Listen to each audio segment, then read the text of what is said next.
night. Natalie got home around 3 a.m., laughing as she fumbled with the keys.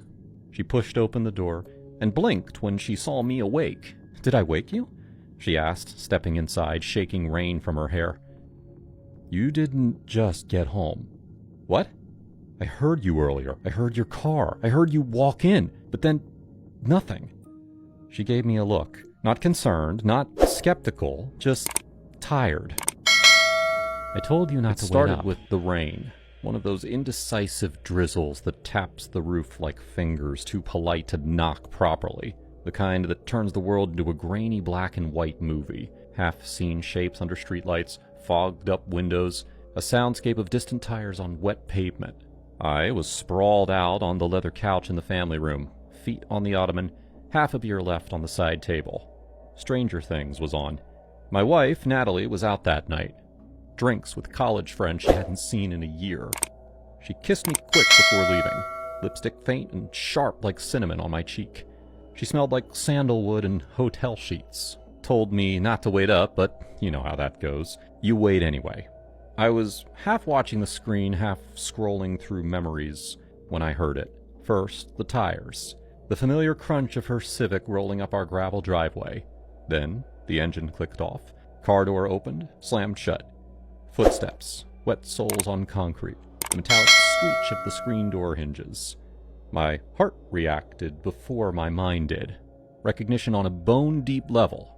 That was her. It had to be her. But she didn't come in. I waited, remote in hand, staring at the foyer just out of sight. A minute passed, then another. "Natalie?" I called out. Silence. No rustle of her coat, no thunk of keys in the bowl. No click of her heels on hardwood. I stood, a tension rolling down my spine like static electricity. Made my way to the front door. Nothing. Her car wasn't in the driveway. The screen door was shut. Still, the porch light reflected nothing but glistening puddles and the slow slant of rain. I stepped out into the cold. The air had that post-midnight taste. Wet asphalt, pine, something metallic. No tire marks. No footprints on the walkway. Nothing. I went back inside, locked the door, and laughed. Nervous, throat tight.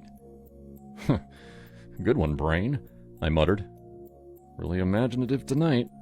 I chalked it up to a tired mind and suggestive television. Maybe I'd fallen asleep for a minute.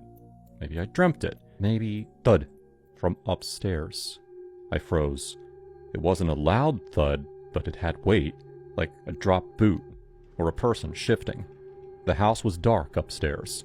Natalie's bedroom lamp had a soft amber glow triggered by motion, but it didn't flicker on. Just that murky hallway, and the open door of our room at the end, barely visible. I didn't move. Not right away. And then the absurdity of it broke through the fog.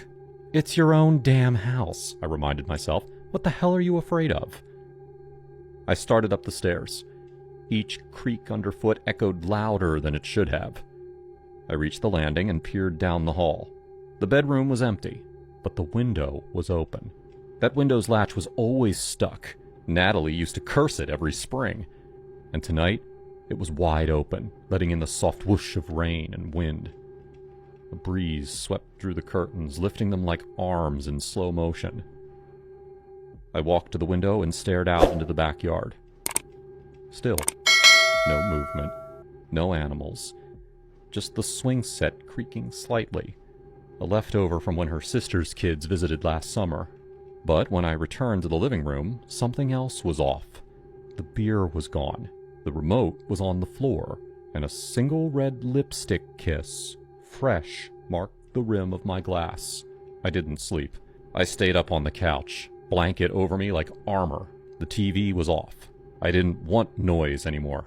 I listened all night. Natalie got home around 3 a.m., laughing as she fumbled with the keys.